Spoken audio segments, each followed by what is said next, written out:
नमस्कार, स्वागत है आपका एक बार फिर से न्यूज गंगा पर और मैं हूं आपके साथ निशा भारद्वाज। उत्तर प्रदेश में 2027 में विधानसभा चुनाव होना है, लेकिन अखिलेश यादव से जुड़े सोर्सेज जो खबरें बता रहे हैं कि वो भारतीय जनता पार्टी के लिए कहीं से भी अच्छी नहीं हो सकती है। कहा यह जा रहा है कि अखिलेश यादव 2027 के टिकट 2025 के आखिरी तक ही बांट देंगे, यानी वो नेता जिनको टिकट मिलेगा, जो चुनाव लड़ेंगे, उनको तैयारी करने के लिए मोटे तौर पर 1.5 साल का वक्त मिलेगा। अब ये रणनीति अभी तक उत्तर प्रदेश में बहुजन समाज पार्टी ही अपनाती रही। अगर मैं आपसे भारतीय जनता पार्टी की बात करूं, तो भारतीय जनता पार्टी नामांकन से 24 घंटे पहले, 48 घंटे पहले तक टिकट देती है, लेकिन अब अखिलेश यादव नई रणनीति पर काम कर रहे हैं। अखिलेश यादव इस रणनीति पर काम कर रहे हैं कि वो रिटायर्ड आईएएस, आईपीएस अधिकारी जो पीडीए समाज से आते हैं, उनकी मदद लेंगे। अखिलेश यादव इस रणनीति पर काम कर रहे हैं कि वो जनता से फीडबैक लेंगे। जनता जो सुझाव देगी, जो राय देगी, उस पर भी समाजवादी पार्टी फैसले लेगी, घोषणा पत्र तैयार करेगी। उत्तर प्रदेश में भारतीय जनता पार्टी के लिए एक बड़ा तनाव हो सकती है। आप जानते ही हैं कि उत्तर प्रदेश में दलित वोटर्स की जो तादाद है, जो आबादी है, वो तकरीबन 20 से 21% के आसपास आंकी जाती है। माना जाता है कि उत्तर प्रदेश में दलित वोटर्स का एक बड़ा झुकाव मायावती के साथ रहा है। मायावती के साथ वो जाते रहते हैं। आज भी जब मायावती के पास लोकसभा में कोई सांसद नहीं है, विधान परिषद में कोई सदस्य नहीं है, तो उत्तर प्रदेश की विधानसभा में सिर्फ एक विधायक है। इस दौर में भी मायावती को बीते लोकसभा चुनावों में 204 में से 9 से ज्यादा वोट्स मिले थे। अब इस बात से इनकार नहीं किया जा सकता, क्योंकि मायावती उत्तर प्रदेश की राजनीति में आज भी एक अलग ही पहचान रखती हैं।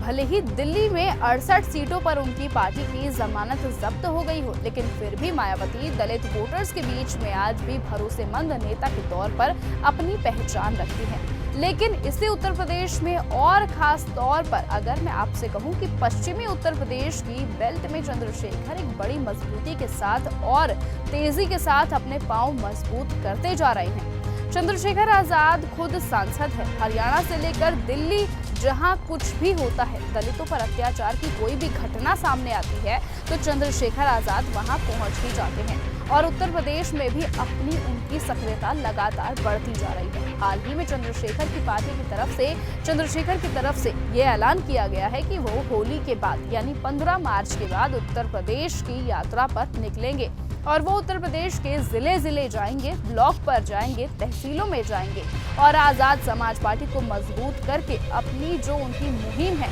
उसको और धार देंगे और तेज करेंगे। लेकिन इस बीच चंद्रशेखर आजाद की बात को जानते हैं कि सिर्फ एक वही सांसद है, उनके अलावा पार्टी में फिलहाल कोई जनप्रतिनिधि नहीं है। जाहिर सी बात है, किसी भी मीटिंग में, किसी भी यात्रा में जो लोगों की इच्छा है, जो लोग देखना चाहते हैं, सुनना चाहते हैं, वो उम्मीद चंद्रशेखर ही हैं। अकेले अपने दम पर चंद्रशेखर आजाद उत्तर प्रदेश में कोई बहुत बड़ा कमाल नहीं कर सकते और अखिलेश यादव लगातार पीडीए की बात कर रहे हैं। अखिलेश यादव की पार्टी में अब अंबेडकर वाहिनी भी बन गई है। समाजवादी युवजन सभा, समाजवादी महिला सभा, समाजवादी लोहिया वाहिनी, मुलायम सिंह यादव यूथ ब्रिगेड, ये जो तमाम फ्रंटल संगठन है, अब इसमें लोहिया वाहिनी के साथ साथ अंबेडकर वाहिनी को भी जोड़ दिया जा रहा है। यानी दलितों के बीच में अखिलेश समाजवादी पार्टी को मजबूत करना चाहते हैं और भी ज्यादा ताकतवर करना चाहते हैं। अब चर्चा ये है कि दरअसल चंद्रशेखर और आजम खान की जो मुलाकातें चल रही हैं, इन मुलाकातों का असली मकसद चंद्रशेखर और अखिलेश यादव का गठबंधन करवाना है। 2024 के लोकसभा चुनावों में अखिलेश यादव ने कांग्रेस के साथ गठबंधन किया और 43 सीटों पर इस गठबंधन ने जीत दर्ज की।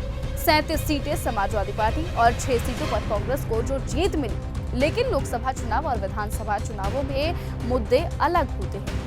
लोकसभा चुनाव और विधानसभा चुनावों की रणनीतियां अलग होती हैं और इसी वजह से ये कहा जा रहा है कि अखिलेश यादव और कांग्रेस, ये दोनों मिलकर, यानी अखिलेश, राहुल, प्रियंका, ये मिलकर अपने मंच पर चंद्रशेखर को भी ला सकते हैं। और अगर चंद्रशेखर इनके साथ जुड़ जाते हैं तो दलित वोटर्स जो चंद्रशेखर आजाद के साथ है, वो बड़ी तादाद में इस गठबंधन में शिफ्ट हो सकते हैं। लेकिन अब जब 2027 का चुनाव सामने है, 2027 का चुनाव एक अग्नि परीक्षा है, तो उससे पहले अखिलेश यादव अपनी हर रणनीति पर दोबारा से काम कर रहे हैं, दोबारा से विचार कर रहे हैं। लगातार पीडीए पंचायतें हो रही हैं और इस बात की संभावनाओं को टटोला जा रहा है कि राहुल गांधी के साथ आ जाते हैं तो इसका कितना फायदा इंडिया गठबंधन को मिल सकता है। फिलहाल ये चर्चाएं हैं और चर्चाएं तरह तरह की हैं। अब फैसला अखिलेश और चंद्रशेखर को करना है। जाहिर सी बात है कि ये फैसला आने वाले दिनों में अगर हो गया तो उत्तर प्रदेश की चुनाव में, उत्तर प्रदेश की चुनावी राजनीति में बड़ा एक बदलाव देखा जा सकता है और सारे समीकरण गड़बड़ा भी सकते हैं। भारतीय जनता पार्टी की राजनीतियां फेल हो सकती हैं। अखिलेश क्या कमाल कर सकते हैं, कितनी सीटों पर भाजपा का खेल बिगाड़ सकते हैं। इस बारे में आपकी जो भी राय हो, अपनी राय आप कमेंट सेक्शन में लिखकर जरूर बताएं और ऐसे ही लेटेस्ट अपडेट और खबरों के लिए आप बने रहें और देखते रहें चैनल न्यूज़ गंगा। नमस्कार। ऐसी ही खबरों को सुनने और देखने के लिए सब्सक्राइब करना बिल्कुल मत भूलिएगा चैनल न्यूज़ गंगा। खबरें अच्छी लगी तो लाइक का बटन दबाना बिल्कुल मत भूलिएगा। कमेंट बॉक्स में टाइप भी कर सकते हैं और हाँ, शेयर करना भी बिल्कुल मत भूलिएगा।